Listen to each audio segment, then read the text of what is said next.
រៀបរាប់សារបានបន្តិចជាមួយនឹងគាត់អត់ប្រាក់នេះផងដែរពិតប្រាកដណាស់តែការពីឆ្នាំទៅខ្ញុំក៏ទទួលបានព័ត៌មានតកតងថាក៏សង្ឃនៅក្នុងវត្តមិនអាចនិមន្តទៅបានទេដោយសារតែបញ្ហាទឹកចំនួនទីនោះខ្ញុំការពីឆ្នាំទៅនោះពេលរឿងមួយគឺថាខ្ញុំទឹកមកធ្វើជាអភិបាលខេត្តការងារក៏មានអ្នកច្រើនភូមិសាស្ត្រក៏មិនទាន់ស្គាល់មិនពិតគឺថាចង់ទៅកាន់ទីនេះតាំងពីពេលនោះបានដាក់កម្មវិធីលើកទី1យកប្រវល់ក៏មិនអាចមកបានលើកទី2យកប្រវល់ទៀតមិនអាចលើកបានមកបានចឹងហើយខ្ញុំក៏បានចាត់តាំងនៅតាមតាំងជំនាញពេលនោះគឺថាឲ្យនាំនៅគ្រឿងឧបភោគបរិភោគមកប្រគេនគ្រូចៅអធិការនិងមន្ត្រីសង្ឃនៅទីនេះប៉ុន្តែឧបនិស្ស័យនៅទៅទៀតឆ្នាំនេះខ្ញុំបានដាក់កម្មវិធីទេប៉ុន្តែម្សិលមិញក្រោយពេលដែលទទួលរបាយការណ៍ពីលោកផ្លូវសិក្សាអភិបាលស្រុកមកខ្ញុំក៏បានណែនាំតាមទូរស័ព្ទថា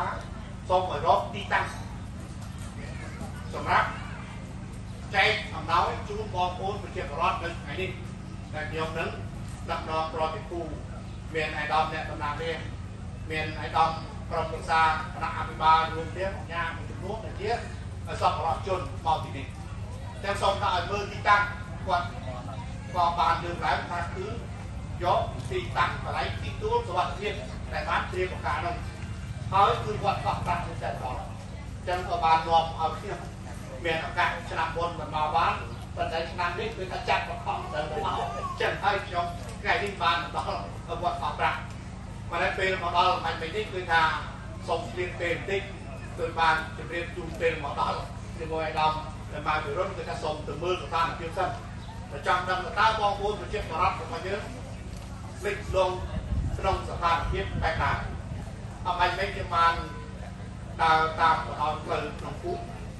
ក៏បានជួបជាមួយនឹងបងប្អូនប្រជាពលរដ្ឋយើងទីទួយទេដោយសារតែផ្ទះទឹកលិចអស់មាន2 3ផ្ទះតែគាត់កំពុងតែតស៊ូនៅក្នុងផ្ទះជាបន្តហើយរឿងដែលអស្ចារ្យគឺថាលក់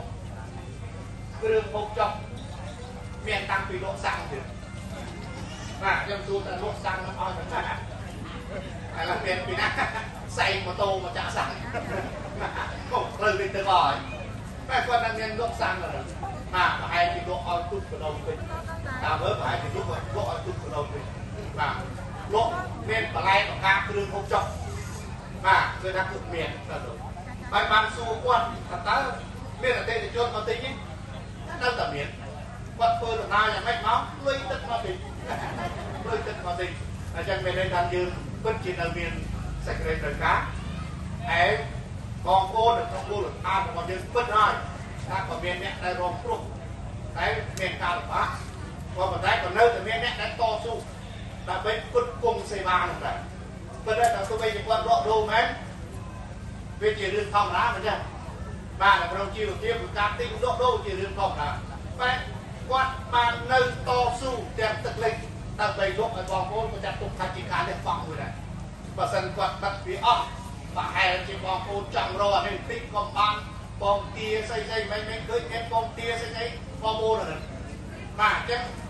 ពីបន្លែបកាមានដល់បើសិនជាមិនមានគាត់នៅតស៊ូលក់នៅក្នុងនោះទេប្រហែលជាបងប្អូនត្រូវការធ្វើដំណើរមួយទឹកថ្ងៃមកទៅរកទៅកាន់ទីផ្សារបាទទៅកាន់ទីផ្សារអញ្ចឹងឥឡូវនេះគឺថាជីវភាពរបស់បងប្អូនគឺថាប៉ុណ្ណាថារងការគម្រាមកំហែងដោយបញ្ហាទឹកជំនន់